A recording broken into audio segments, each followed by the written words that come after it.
ክርስቶስ ተንሥአ እሙታን ብዓብዪ ኃይሉ ወስልጣን ኣሰሮ ለሰይጣን ኣጋዕዞ ለኣዳም ሰላም እምይእዜሰ ኮነ ፍስሓ ወሰላም ሰላም ሰላም ከመይ ቀኒኹም ክቡራት ስድራ እግዚኣብሔር ኣምላኽ እኳ ኣብዝሓልና እኳ ኣብዝሓኩም ድህረ ብርሃን ትንሳኤ እኳ ናዘብቃዕና ክቡራት ስድራ እግዚኣብሔር ብምሕረቱ ብቸርነቱ ናይ በረከት ጾም ጸይሙና እዚ ከዓ ንብርሃን ትንሳኤ ስላብቃዕና ክብርና ምስጋና ይኹኖ ኣብ ዘለናዮ ኮይና ጽቡቕ መንፈስ ብሓድሽ መንፈስ ኮይናት ብርሃን ትንሳኤ ኸነ ኣውዕሎ ከም ፈቃድ ኣምላኽ እግዚአብሔር ኣምላኽ ይሕግዘና ክብራት ሓቴን ኣሕዋቴን ልክዕ ኣብ ስደት ኮንካ ቁሩብ ክብድ ይብል ድዩ ግን ከዓ ከም ዝገበርካዮ ኩሉ ማለት እዩ ምክንያቱ ያ ኣብ ስደት ብዙሕ ነገራት ክፋረቐካ ክኽእል እዩ ግን ኣብ ዘለኻዮ ኮይንካ ብናይ ውሽጣዊ ሓጎስን ብብሩህ ተስፋ ንመጻኢ ብዝመዓልቲ እዚ እውን ንሕዚ ከምዚ ገይረ ኣውዕለየ ኣለኹ ንዝመጽእ ከዓ ከም ፈቃድ ኣምላኽ ምስ ቤተሰበይ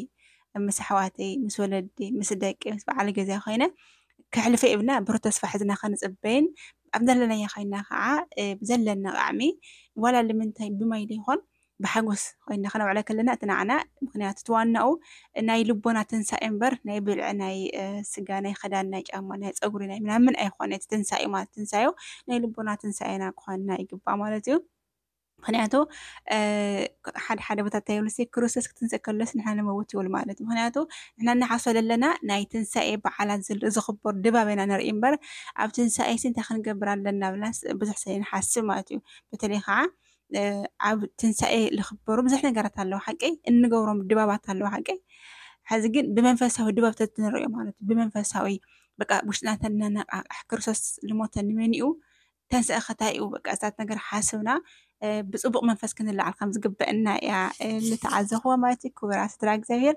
ብድጋሚ እኳ ኣብዝሓኩም እኳ ኣብዝሓና እሺ ልበረከት ክዝምር ሓቢርና ንዘምር ንሰብሖ ለእግዚአብሔር ንሰብሖ ለእግዚአብሔር ስቡሃ ዘተሰብሃ ስቡሃ ዘተሰብሃ ነመስግኖ ለእግዚአብሔር ነመስግኖ ለእግዚአብሔር መስገን ዘተመስገነ መስገን ዘተመስገነ ነመስግኖ ለእግዚአብሔር ነመስግኖ ለእግዚአብሔር መስገን ዘተመስገነ መስገን ዘተመስገነ አማን በአማን አማን በአማን አማን በአማን አማን በአማን ተንሥአ እሙታን ተንሥአ እሙታን ተንሥአ እሙታን ተንሥአ እሙታን አማን በአማን አማን በአማን አማን በአማን አማን በአማን ተንሥአ እሙታን ተንሥአ እሙታን ተንሥአ እሙታን ተንሥአ እሙታን ወምድርኒ ትገብር ፋሲካ ወምድርኒ ትገብር ፋሲካ ተሐሲባ በደመ ክርስቶስ ተሐሲባ በደመ ክርስቶስ ወምድርኒ ትገብር ፋሲካ ወምድርኒ ትገብር ፋሲካ ተሐሲባ በደመ ክርስቶስ ተሐሲባ በደመ ክርስቶስ آمين.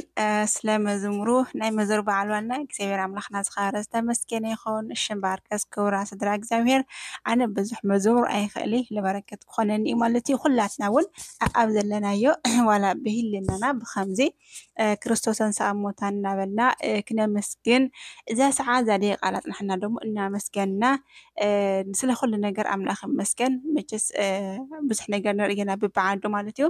ክብራት ኣሕዋቴና ሓቴን በተለይ ከዓ ኣብዚ ዓዲ ዘለና ከዓ ብጣዕሚ ዓብይ ሞገስ ስለሁና ዘሎ ኣይዞና ንበርትዕ። በተለይ ማሕበር ለየብልና እንተለና ከዓ ኣብ ማሕበር ኣትና ብጣዕሚ ብፅቡቅ መንፈስ ኢኻ ተሕልፎ ማለት እዩ።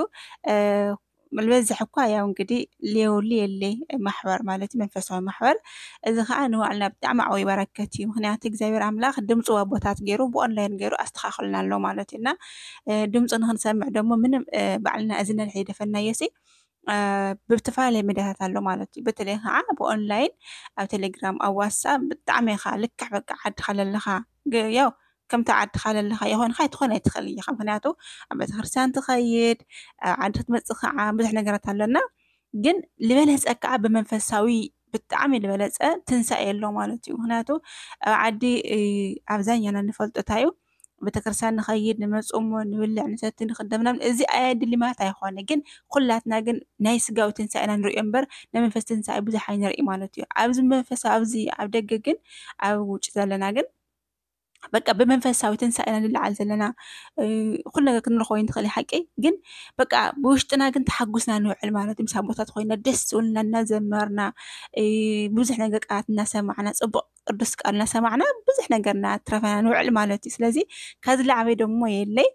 በተለይ ከዓ ኣብ ፆም ኣርብዓ ብዙሕ ነገር ኢኻ በረከት ትካፈል ብፅዋት ይኹን ብስግዳን ይኹን ብፀሎት ይኹን ብመንፈሳዊ ነገር ብምርኣይ ይኹን ብመንፈሳዊ ነገር ብምስማዕ ይኹን ብጣዕሚ ዝበለፀ በረከት ተኻፍልካ ትውዕል ማለት እዩ። ብጣዕሚ ከዓ ጎበዛት ኣሓቴና ኣሕዋቴና ኣለኽን ብዝተፈላለዩ ሚድያታት ትጥቀማ ኣለኽን። ምክንያቱ ኣብቲ ሚድያኽን ከዓ ፅቡቅ ዝኾነ መንፈሳዊ ነገር ኢኽን ተቕርባ ማለት እዩ።